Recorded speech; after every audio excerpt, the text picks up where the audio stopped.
the Marvels. But people really anticipating that movie? Maybe they did.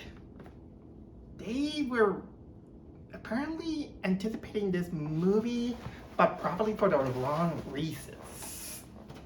That's my take on it. So, yeah, we're still doing Marvel movies at this point. And the more it keeps going, it is, okay, let me rephrase that. The more they keep doing Marvel movies, my expectations and my hype and my well, in lack of better word, respect, it goes downhill.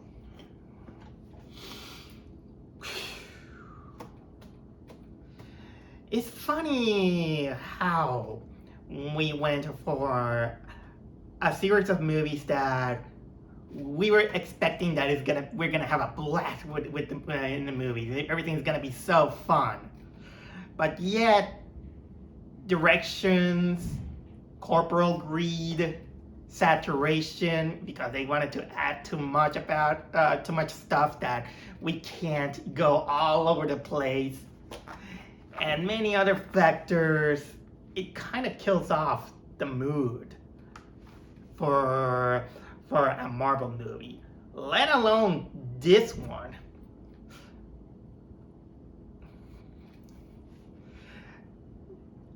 Ever since this movie was announced,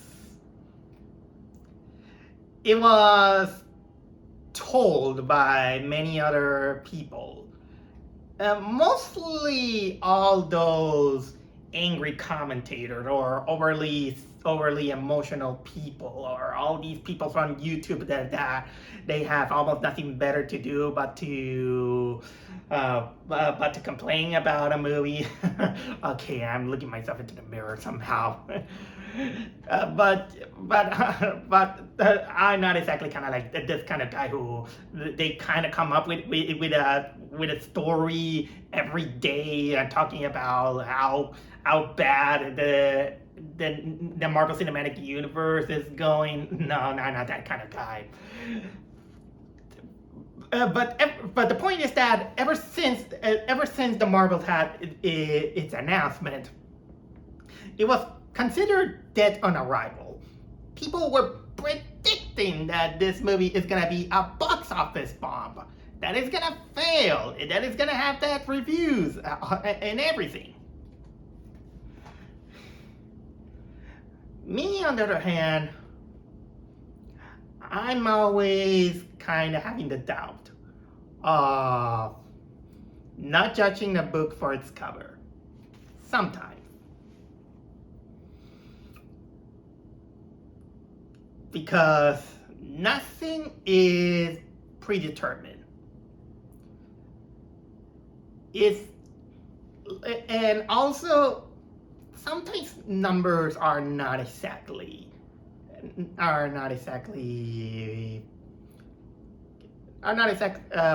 was the correct? They're not exactly accurate of the whole idea. Take, for example, the latest piece of shit movie that I have seen, Five Nights at Freddy's. That movie was goddamn awful. Sorry to say this, but I'm not exactly a guy who swear. It was so awful, but still made a killing on the box office because of the fans. Fans who are pretty toxic and they're so blind loyalist that they don't have good taste. Yeah, I went there. Criticize me all you want. But the point is that a successful movie doesn't technically mean that it's a bad movie. It could also mean the opposite. And it has been proven also in history that sometimes a box office failure doesn't mean that the movie is gonna be that it is pretty bad. So usually a success story doesn't mean slack. So I was not exactly overhyped or underwhelmed or dreading, for the most part, the Marvels preemptively. But for that, I think that I have to, before I go to my usual review, I gotta give you a little bit of my backstory going through with it. But the basic thing is that, unfortunately, I begin to feel that the Marvel hero fatigue ever since Thor: Love and Thunder, and movies from and the Marvel movies are getting worse and worse and worse.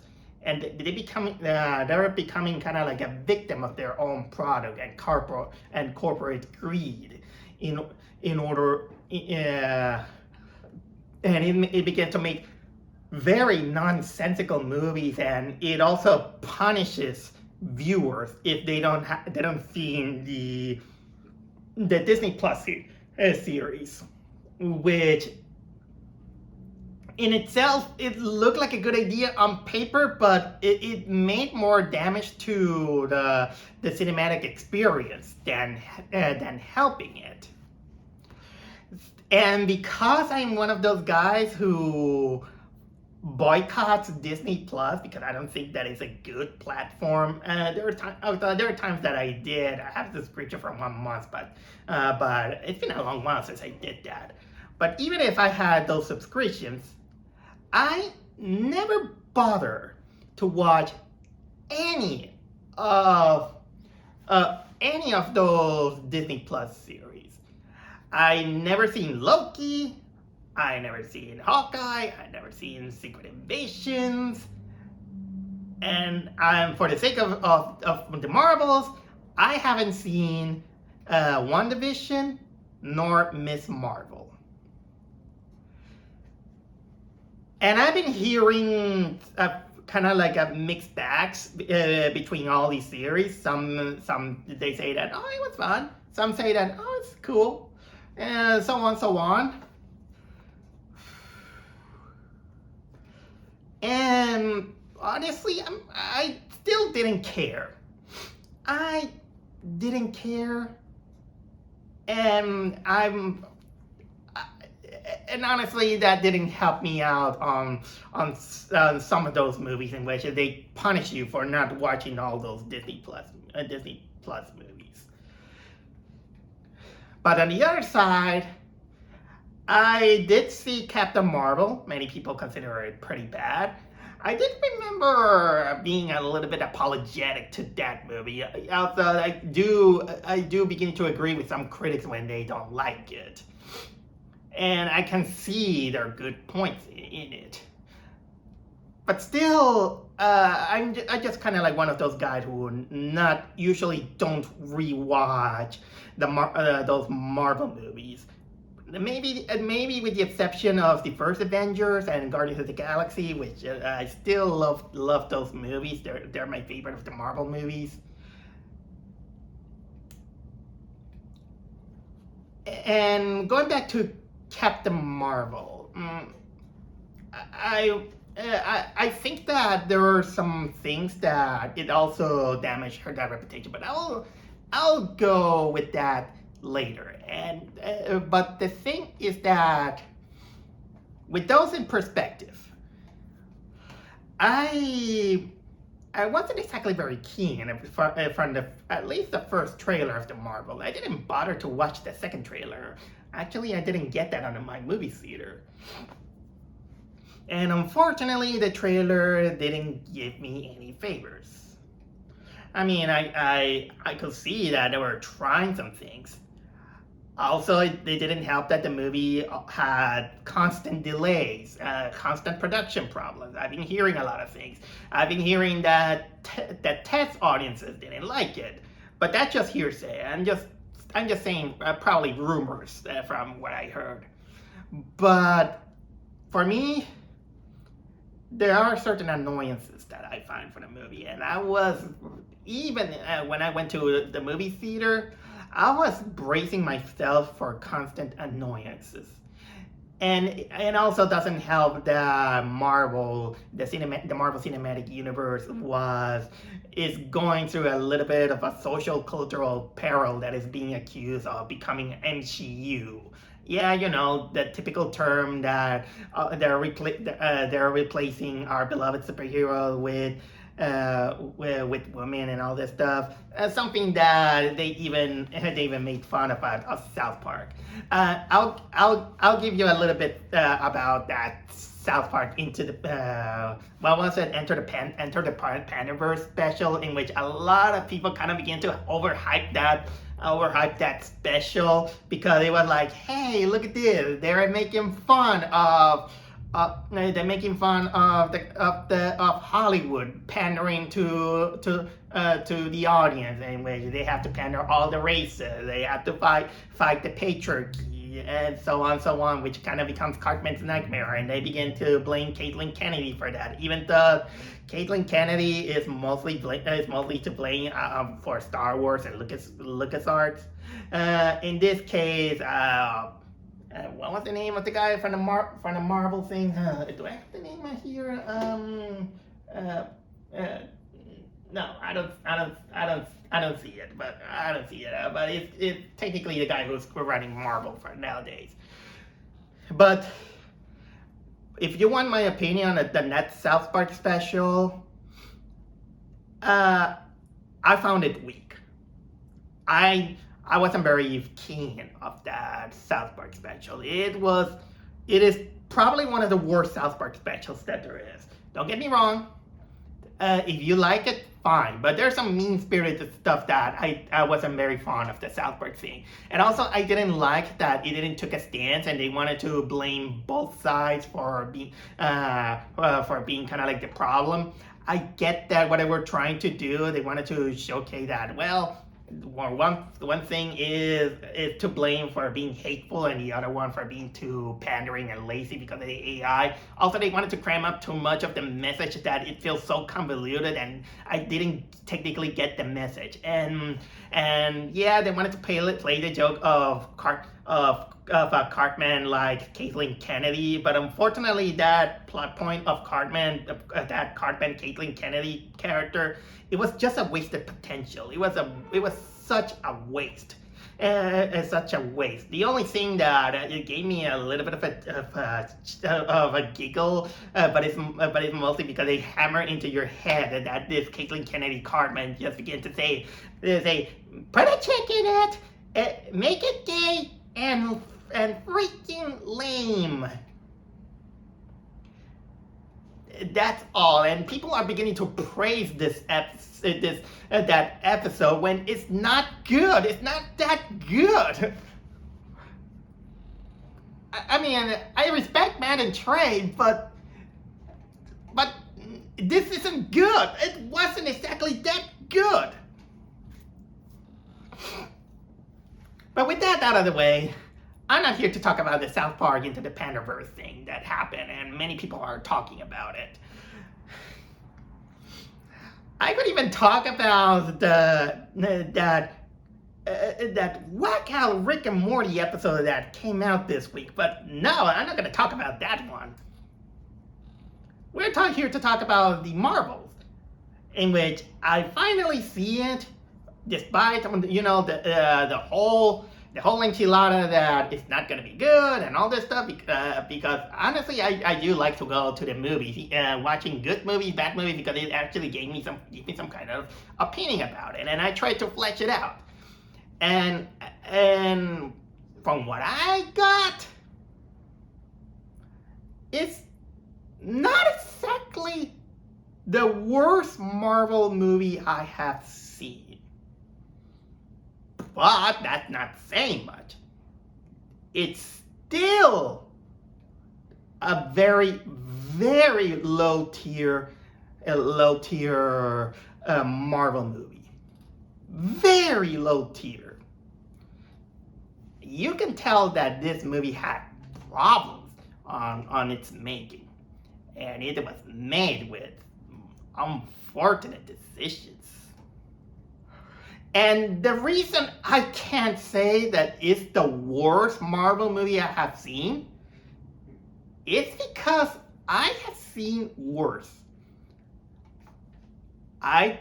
If you want, if there's Marvel movies that I absolutely hate, there's Iron Man 3. There's Black Widow. There's the Eternals.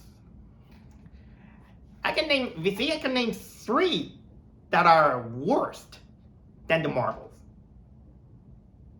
But that's not saying much, because if I could name a top 10 worst Marvel movie that there is, but if I think it over, maybe I could fit the Marvels in it.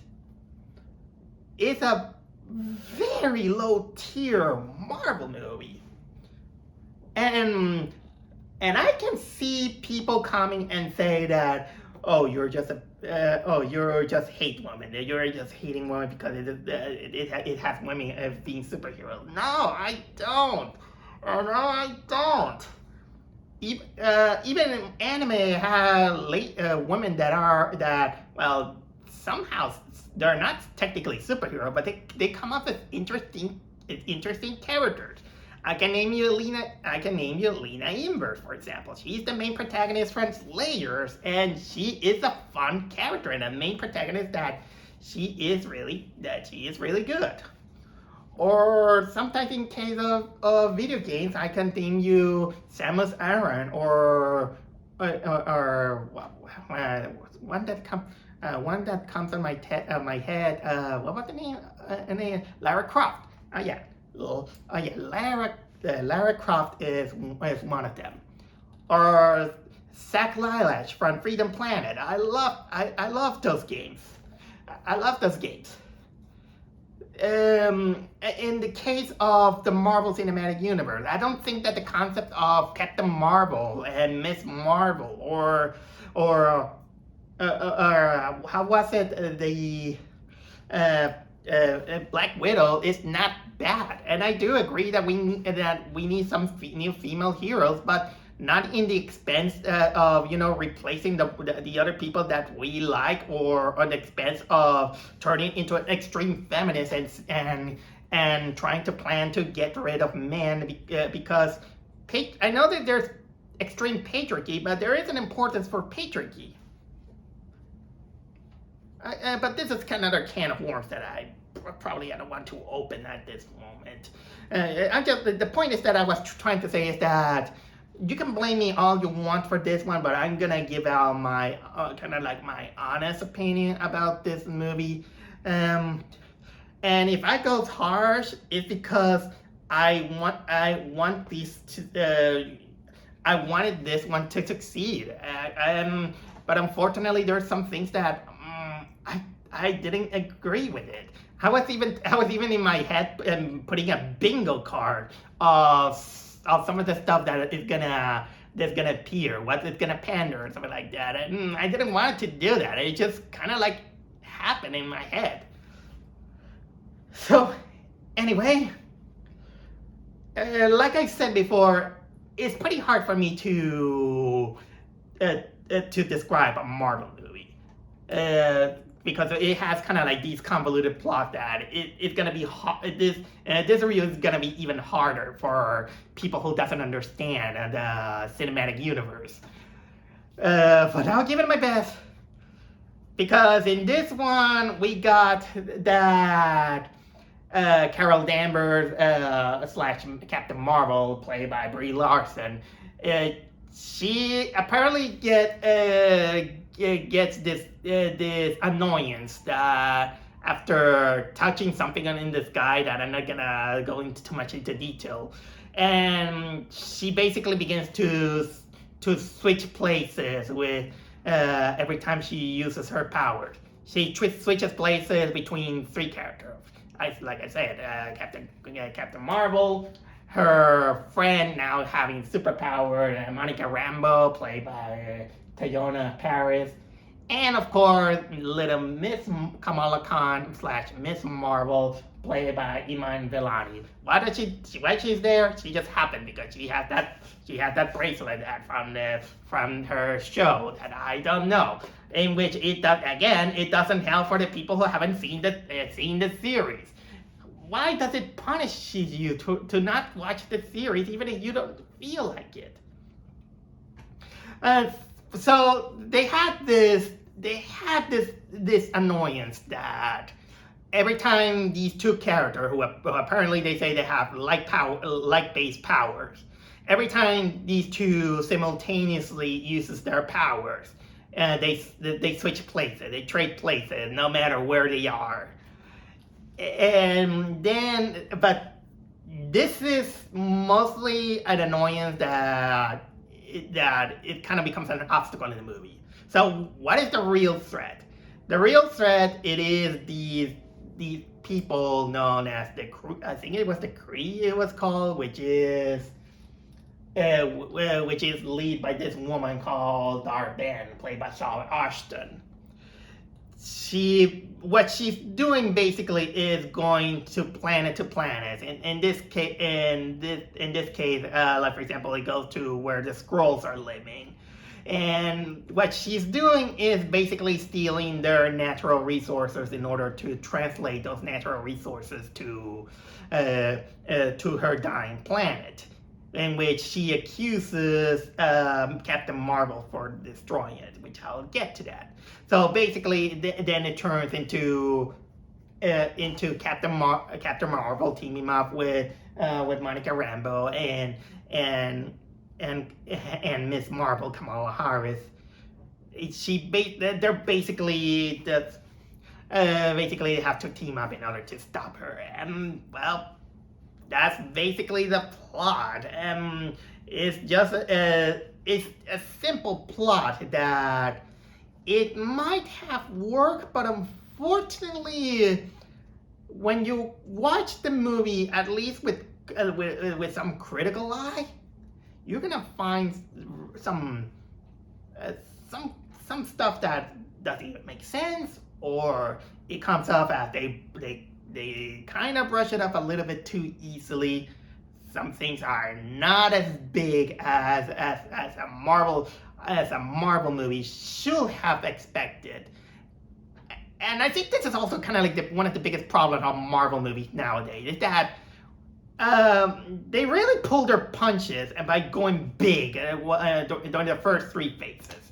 But right now, it feels like they kind of toned down and they try to make it a little bit too much family friendly or simplified, and they try too hard to make us care for all of these new characters, and it kind of becomes a little bit too hard when again the hype is kind of like gone. Let's talk a little bit about the characters that appear. Let's start out with Brie Larson / Captain Marvel. I think that one of the few problems that Captain Marvel had is that her reputation was already damaged because and it didn't help because of Brie Larson.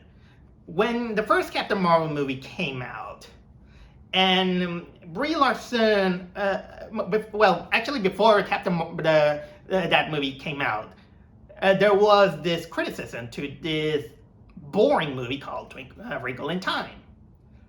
And unfortunately, Brie Larson, she kind of her ego went a little bit too high, and she began to spout that she doesn't need a 40-year-old man telling her how she acts or something like that. This was a really boneheaded move because it really sounds over condescending, and it technically damaged some of the reputation that it had. And it didn't help that the movie wasn't exactly very good, and many people criticized that Captain Marvel is not exactly an interesting character. I wanted to give it the benefit of the doubt because I'm on the point that I didn't read the comic books. I had almost zero knowledge of the character in the comic books. I don't know how popular that character is, but many are considering that she is technically very overpowered, almost like Superman, and she is not an interesting character. She is kind of boring. And this movie, well, it kind of also doesn't help. She was a little bit wooden, I gotta admit, and it's after she tried her best to be kind of like the by the book kind of character, although she doesn't have technically kind of like the charisma of Superman. And I hate to admit it, is that as much as I hate despise Man of Steel and all the DC cinematic universe that they tried with the Zack Snyder version, I do have to give it credit that Henry Cavill still can be a charismatic Superman. And it wasn't terrible, although the character itself, it wasn't exactly kind of like interesting. Although they did want to make an arc about it. There is something that she did, which I'll get to that later. There is something that she did. And unfortunately, what she did is hidden in exposition and quick flashes that makes you think that we just missed a movie that we haven't even seen. And you know what? That concept felt interesting and nothing. We didn't see what happened about it. And it doesn't help that she doesn't have exactly a chemistry with the friend that they wanted to shoehorn in some emotional balance. I'm talking about Monica Rambeau, played by Teyonah Parris, in which she basically is not exactly a terrible character, but unfortunately, this is a character that you also get lost if you don't know that character, and also if you don't know that this character appeared in WandaVision. I didn't even know. I don't know before I kind of watched the reviews and she was basically the little girl from Captain Marvel, and then she grew up. And then she suddenly has powers, and during the movie, I was like, okay, how the hell did she got her powers? Oh, it's because I had this I crossed with a witch or something like that. Okay. When did you told us that? When did that happen? Oh, wait. Then I saw the review. Oh, that happened in WandaVision. That happened in WandaVision? Thank you for punishing me for not watching WandaVision.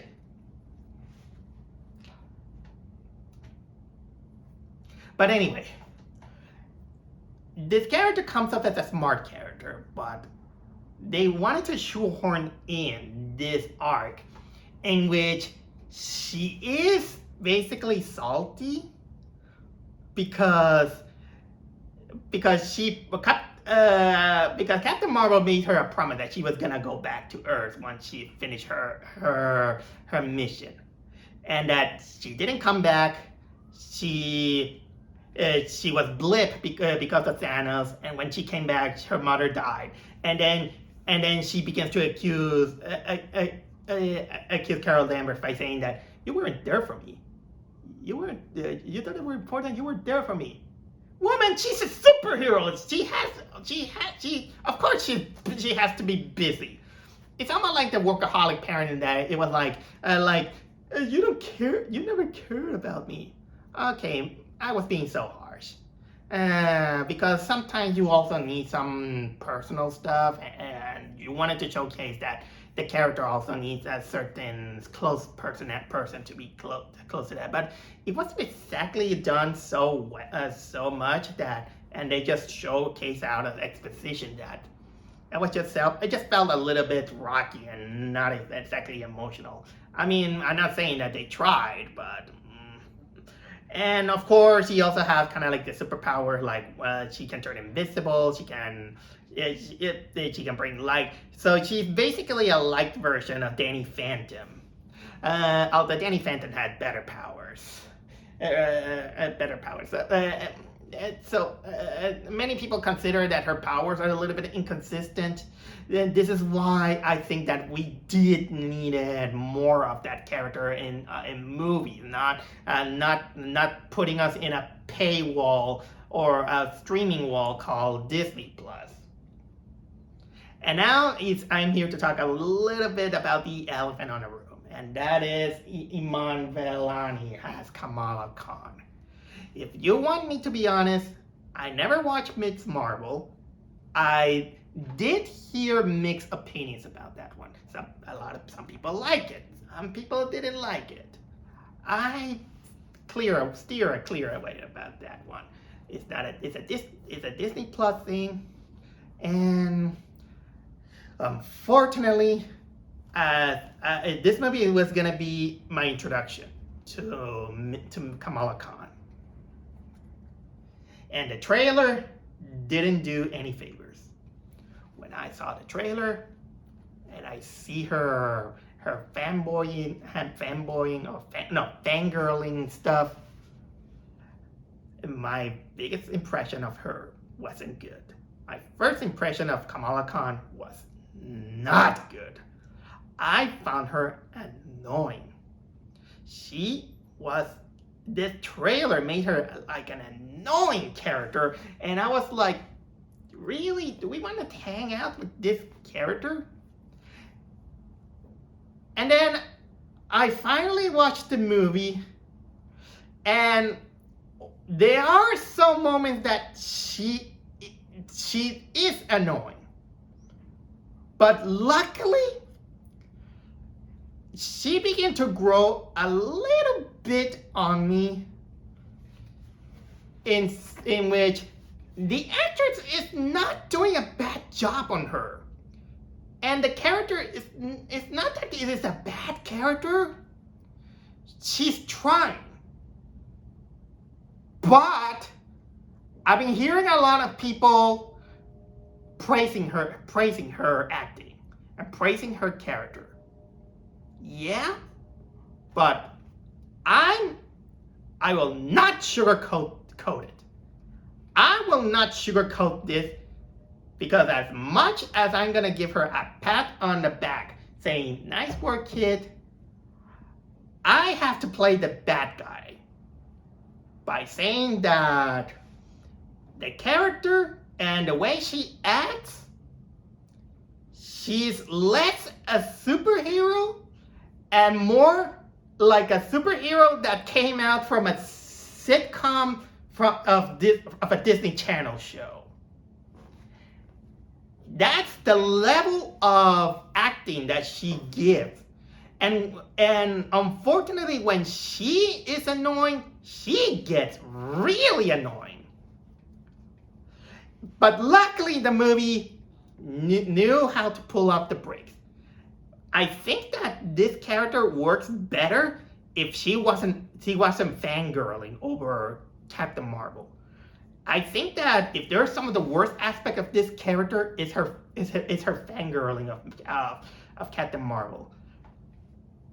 Although maybe I'm being harsh on that, because honestly, it has been done to death, these characters that are fanboys or fangirls about something, and they kind of begin to act kind of like exaggeratedly. I am serious to say that this girl, I don't even get how, as a character, I don't even get how she's a fangirl of Captain Marvel.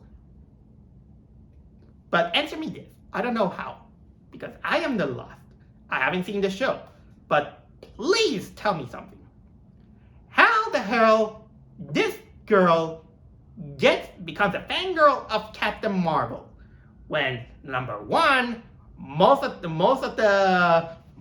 things that the Avengers did were done in secret, and two, Captain Marvel, at least on this universe, did crap. What she did did she save people regularly on the city and they were televised and all this stuff? No, she didn't do. She didn't do anything to be recognized. The first movie, she did stuff in the first movie in an era in which she wasn't even born. Oh, wait a minute. Avengers Endgame. She just appears she just appears she appears there. She's just there. She participates a little bit on that, but nobody knows what happened on that thing. And then what she did she do anything else? No, she didn't do anything. At least in my perspective, I didn't. There were no indication, like for example, she's on Earth, saving people or reconstructing things or making charity drives or something like that. So if a character that it didn't show doing anything, how the hell did she manage to get a fan? Let alone her biggest fan, Kamala Khan. And her fangirlism is kind of creepy. It's creepy. And every time, I am not kidding, that the way she kind of like fangirls out of it, and the way she looks at Captain Marvel, the way she fantasizes about her. I was, in my mind, I was thinking that Kamala Khan's biggest desire is to have sex with Captain Marvel. I know it sounds harsh, but you know what? Now that I think about it, every extreme fanboy or fangirl, they do want to have sex with their heroes. But this is me exaggerating and having extremes, but honestly, I think that the way the fangirlism of this girl, it almost goes into that extreme. And maybe I'm teasing this poor girl because I don't want to be that harsh, but sometimes you have to be harsh in order to come up with something. Slap me in the wrist. I am probably being too harsh on this girl because to be fair, she is giving her damnness, and now that I think about it, she is probably the only character who actually has a certain emotion compared to the other two protagonists. Although it really comes annoying when she kind of has her cutesy fangirl tone in which she goes like, we're a team. Yeah, that bit gets annoying. And although although her arc on the movie wasn't exactly that bad, but they could have kind of made it better if she begins to realize that Captain Marvel is not exactly the hero that she meets. Sometimes the heroes are not exactly what you usually see, and that will have been kind of like a great arc for her. Maybe in the future, but I don't think that they're gonna do that. Oh, there's also one thing that I did like about Kamala Khan, and that is her dynamic with the family. There is the kind of like this family that they're kind of a little bit, again, Disney Channel cartoonish, but at least you can tell that they have some loving relationship. Even though the parents are just kind of stuck there to have their Disney Channel sitcom shenanigans going around. It's not exactly overplay, but you get my feelings. Also, Samuel L. Jackson returns as Nick Fury. I've been hearing a lot of bad things about Nick Fury because Secret Invasion technically ruined him. And now I can see what they mean. This Nick Fury, he's not exactly the badass guy that we met. Because I don't know, maybe it's the age, maybe it's because he doesn't have shield anymore and he doesn't do much. Now he's technically he basically became kind of like a fatherly figure to Captain Marvel. That's the best way I can describe it, how he is. Is it me or Samuel L. Jackson kind of, or slash Nick Fury? He kind of gained some weight. Tell me if I'm wrong. Is it me or did he gain kind of weight? He gained weight. Maybe it's just me. But maybe his married life with a Skrull kind of did that. I don't know if this is a rumor. I haven't seen Secret Invasion, but I did hear that he married a Skrull. There's also, who else there is? Oh yeah, Goose the cat. No, it's not a cat. It's this being that grows tentacles. Yeah, that cat is back, and it brought children. It's just there, which I'll get to that when I talk some things, because man, there are some things that I do want to talk about it. And let's talk about the villain, Saul Ashton, who plays this character called Dar-Ben. Before I go there, I want to reiterate that people are technically saying that this character is kind of like a lamer version of Rodan the Destroyer from what was it was Rodan, the villain from Guardians of the Galaxy. And I'm sick to death hearing people complaining that Rodan the Destroyer was a terrible villain for Guardians of the Galaxy. He was not a bad villain. Yeah, simple, but you know what? Not every villain needs to be three-dimensional. Because in the world, you can find a lot of people that they're one sidetracked mind. And Ronan, he was threatening. The actor was really good. He didn't suck. I'm sick of hearing people complaining that this character sucked.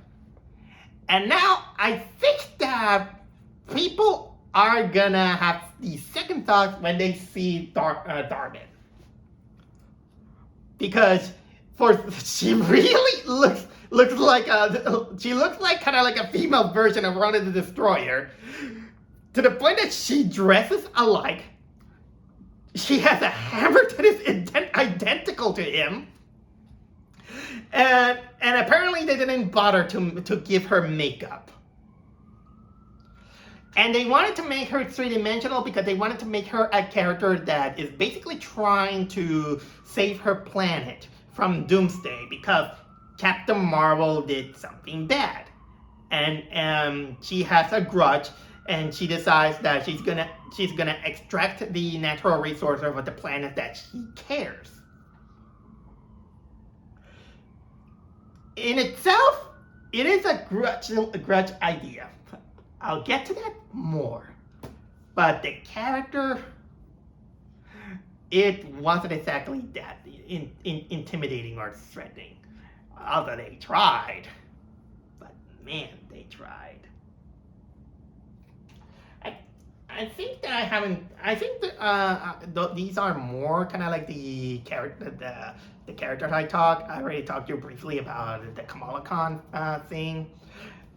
I will also say that the cinematography, typical choreography, having the characters doing choreography stuff. But during the first instance of the movie, the editing was crap. Remember that I said that our three protagonists, they had this situation in which when they simultaneously uses their light powers, they trade places. That thing, it was mostly kind of like an inconvenience for the movie, and during the first moments, you get confused because some of the characters they're being transported from one place to another, and you get confused. I mean, like saying that, okay, what the hell is happening? And you're trying to put the pieces together, and then sometimes the movie technically cuts itself with a character saying that, okay, how do you get there so fast? How do you go there from one place to another? It gets kind of like technically better, but but basically it doesn't help. And is it me or some of the cinematography begins to look kind of like cheap in a way? Even the CGI, it doesn't feel kind of too impressive, especially when they try to make the animals. They had this subplot in which Goose the cat lay eggs and it hatches into CGI cats. As cute as the cat looks like, because I love cats, you can still notice the CGI that it kind of becomes kind of like cartoon and really cartoonish. And okay, so now it's time for me to talk about some of the elements of the movie. Okay, like I said, the girl switching in and out it kind of comes more like a plot inconvenience to give the characters some challenge and a way to kind of force them into kind of like a kinship relationship. And well, it kind of works at first until they kind of have this montage that they have this montage in which the girls begin to train in order to synchronize themselves in order to control that inconvenience. And this comes up to me. This also comes to me to talk about the humor.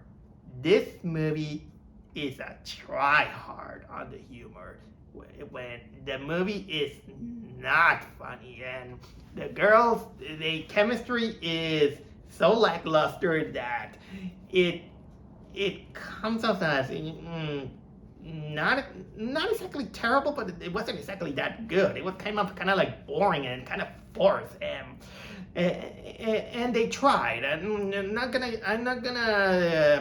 not gonna diminish that they tried.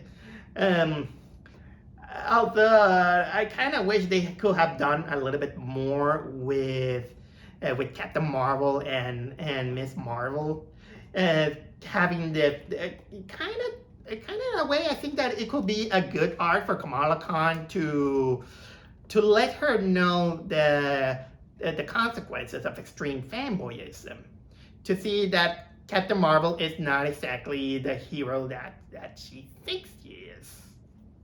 And the movie had an opportunity to do that. But unfortunately, that it kind of comes with a rush.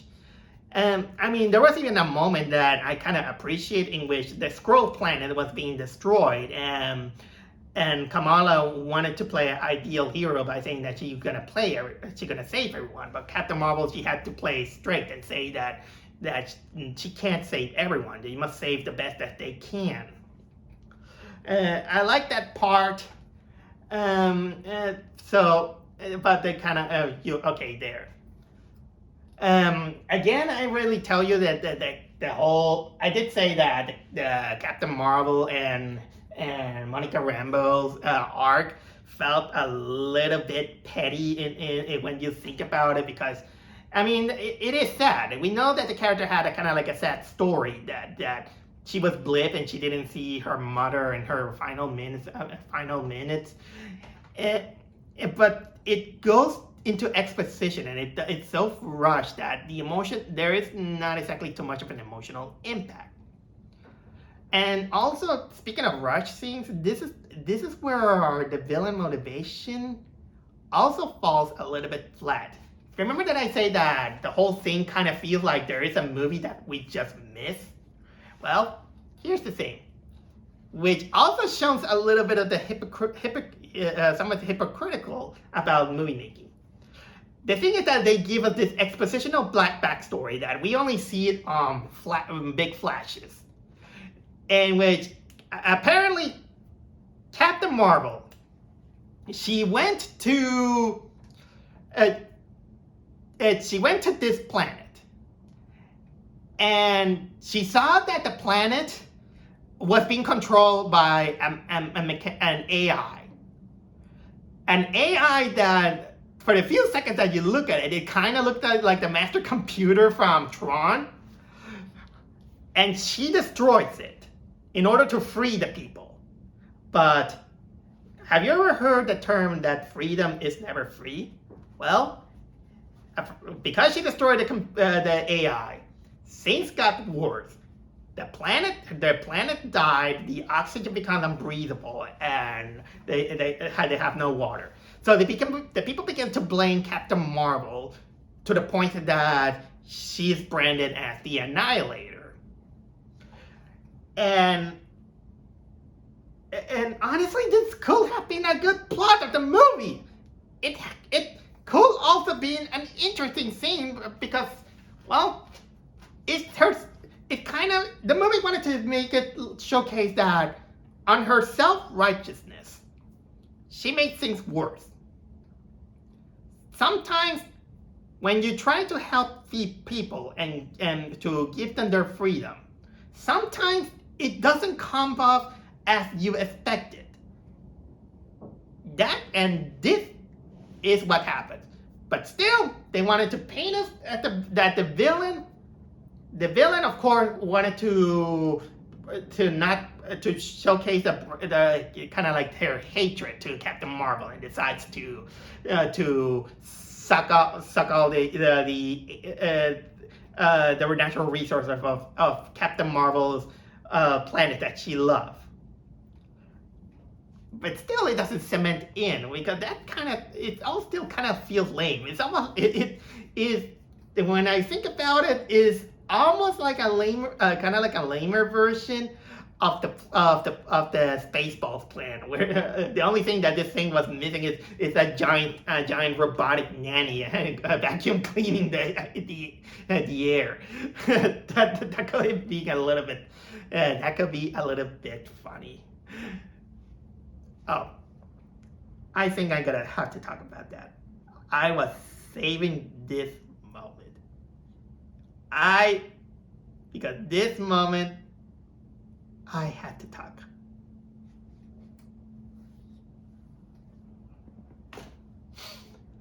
There were some things that I was forgiving this movie. I could forgive.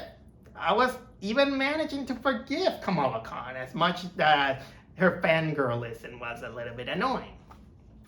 But I was beginning to respect that in one way or another. Some things were doing okay. But then came this moment. And in my head, it was like, okay, that's the moment in which it will fall apart. Some people will talk about it, and I will talk about it. Talk about whiplash on tone and being desperate on making this too family friendly. I am to the point that I was even trying to find a good excuse to why they had that. If there's something, can I forgive this? I struggle to find a reason for that. I'm not even ready to talk about it, to tell you about it, but here it goes. Remember that I said that they're targeting planets that Captain Marvel loves and cares, because he has carried people. One of those planets is where she basically became a princess and married this prince. They go to this planet, and it's a planet where everyone in the planet, they sing.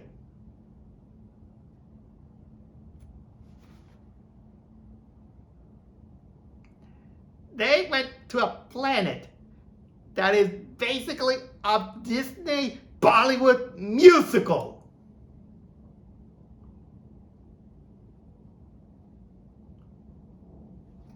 I can see your face in that. You don't believe me. You don't believe me, but that is true.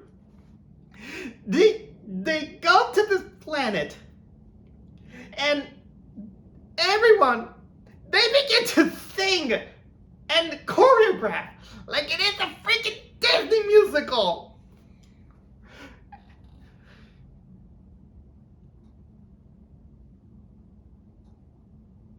We reach Thor, Love, and Thunder territory. They go there, and you think that it's a little bit kind of like childish in the intro to see Kamala Khan having her having cartoon dreams of Captain Marvel, in which basically is her fan fiction wanting to bang her. It's nothing compared to this super Disney-fied moment. Even Sparkles appear on Captain Marvel to have her dress up like Cinderella, like a Disney princess, and everyone begins to. And they kind of came up with this excuse by saying that this is a planet where everyone communicates by singing, and it's even so awkward and so Disney-fied that even Rambo and Kamala Khan, they just awkwardly dance out of the beat. They meet the prince. And they begin to they kind of like this Cinderella dance with sparkles and everything, and then it drops that stick. The prince begins to talk normally, and then it's her Captain Marvel's excuse is like, oh, this guy is bilingual. That's not bilingual. Bilingual is when you know two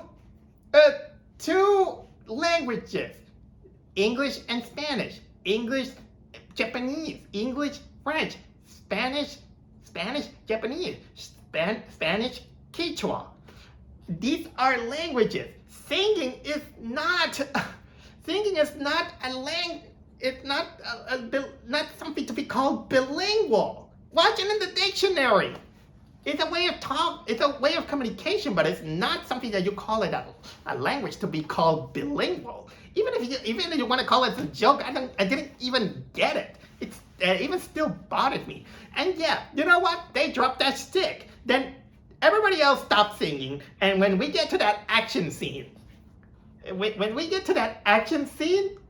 even the soldiers dropped that stick. They begin to fight like normal soldiers. And honestly, if they really wanted to push it, I was expecting a choreograph in the Disney style with the soldiers ballet dancing and stabbing stabbing enemies.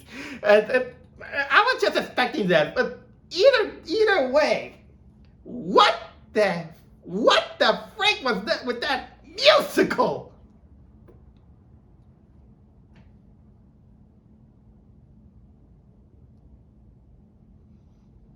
I know that he wanted to try to make it more family friendly, but honestly, maybe if I think it better, maybe I can find an excuse to justify it.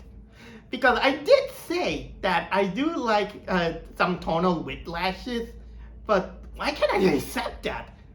It mesmerized me.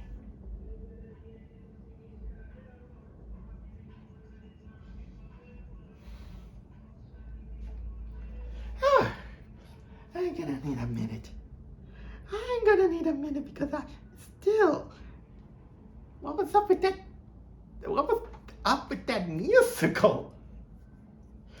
And the moment that happened, I knew that this was probably the moment in which people are either gonna love it or they're gonna hate it. It's not that I don't like musicals. I like musicals. I even went to see Back to the Future the musical, and I liked Back to the Future the musical. Except one change that they made in the story, but still, I liked the musical. I had fun with it.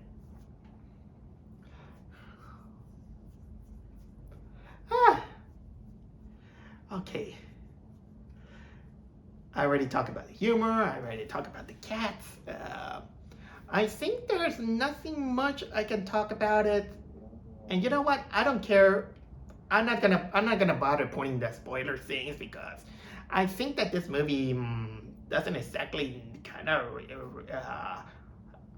deserves that because I already technically talked much about it. But I will talk to you about that ending. That there is a mid-credit scene, but I will tell you that there is no post-credit scene. There is no post-credit scene on this one. There is a mid-credit scene.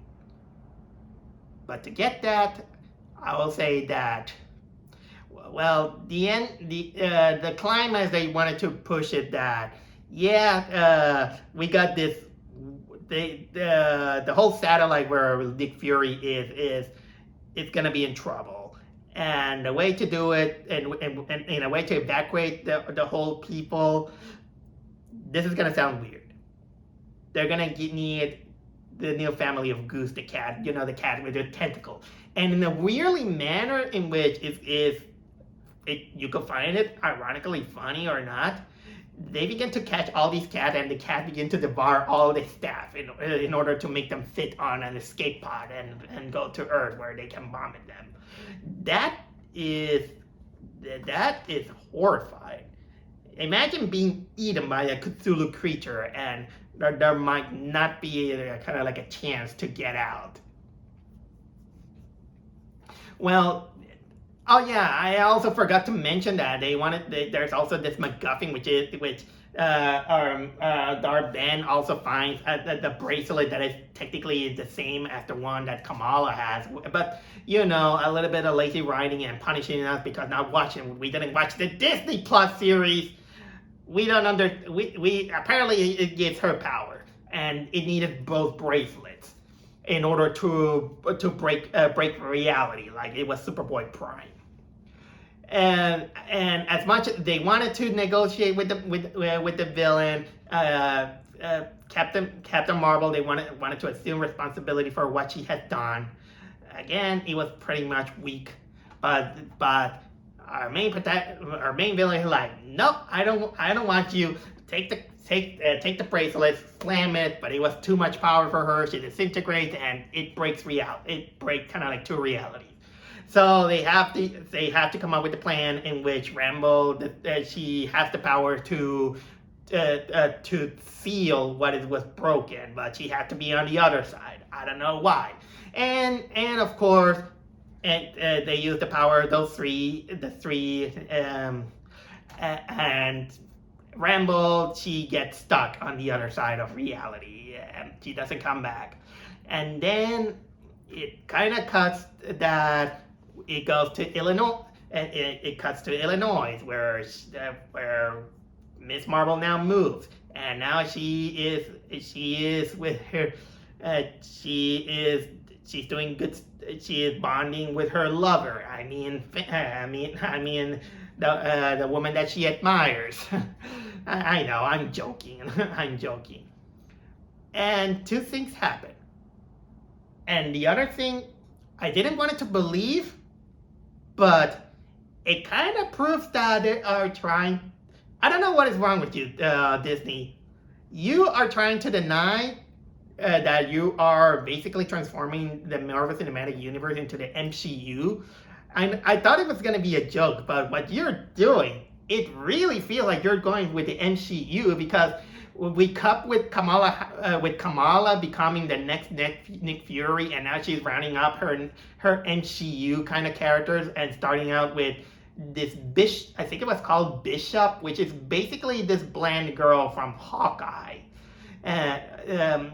I've been hearing complaints about this character, and I don't know this character, but basically she's the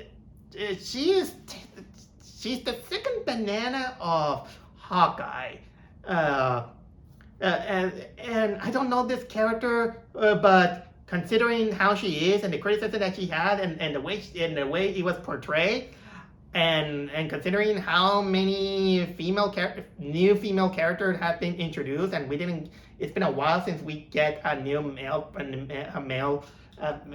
protagonist. Oh wait, I think there is. I don't know. I don't know if there was another one. I don't remember. It kind of made me think that maybe that MCU thing is real, the way it was portrayed. I know that I sound like oh, you're with the patriarchy or something like that. I'm not trying to be that guy, but it kind of almost feels like it. But that's not the biggest point that it has. The biggest thing that people will talk about is the mid-credits scene in which shows that Rambo, she wakes up in another reality and she finds apparently another reality version of her mom, but surprise, surprise, it's not her mom. And then she finds out that she is in that the reality in which she is in, believe it or not, is the X-Men reality. Because next to her, we find Beast. Beast talks to her that she comes from another reality, and then the funny thing is that the woman that she's singing with her mother, she stands up and she removes her cloak, and it reveals her uniform. And the movie kind of expects us to know, wow, who is she? Even I was like, who's that character? Who is she?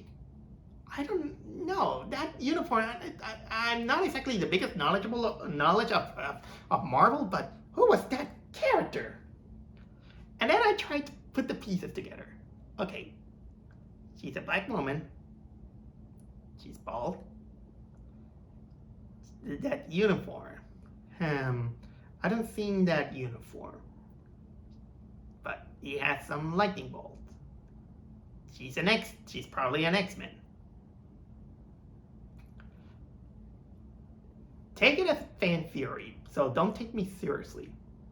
But I get the feeling that she was Storm. But this is speculation. Don't take me seriously. That character, I think, was Storm.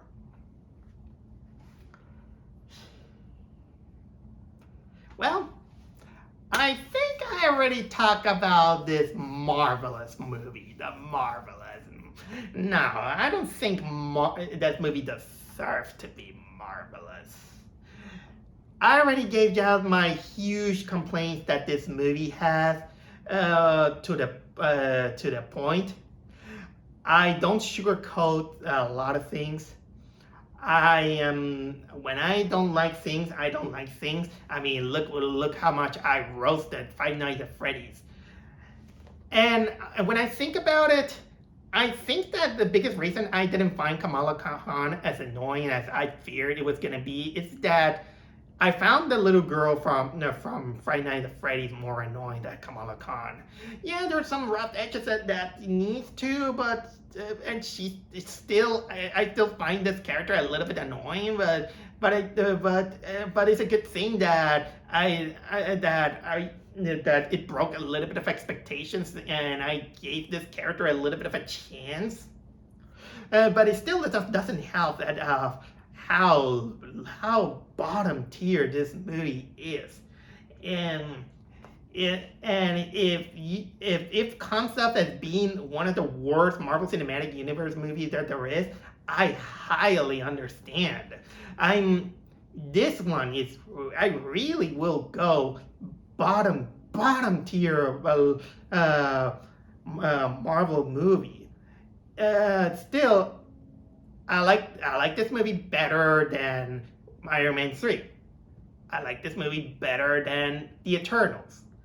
I like this movie better than Black Widow. I like this movie a little bit better than Shang-Chi. Many people say that movie is good, but not me. I found Shang-Chi sucked. Oh yeah, there's a male new character that I remember, but still, that movie sucked.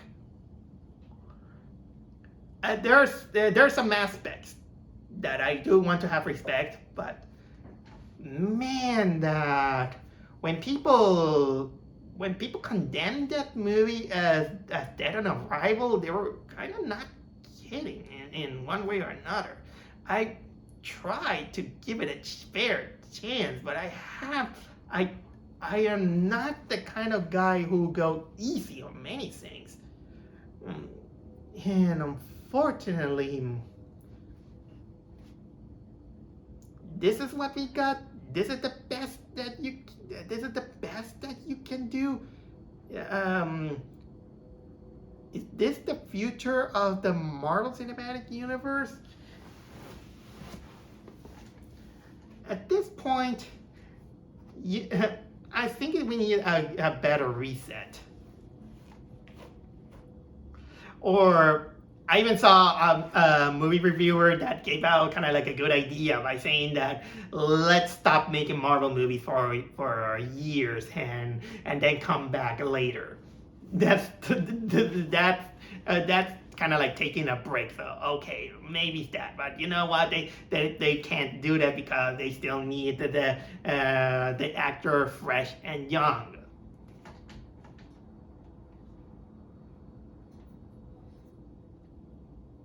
But still, this is a wasted opportunity for the movie. It's the Marvel. It's Marvel. It wasn't marvelous. It was just lackluster. Really lackluster. I don't know what to say. Seriously, what was up with that musical?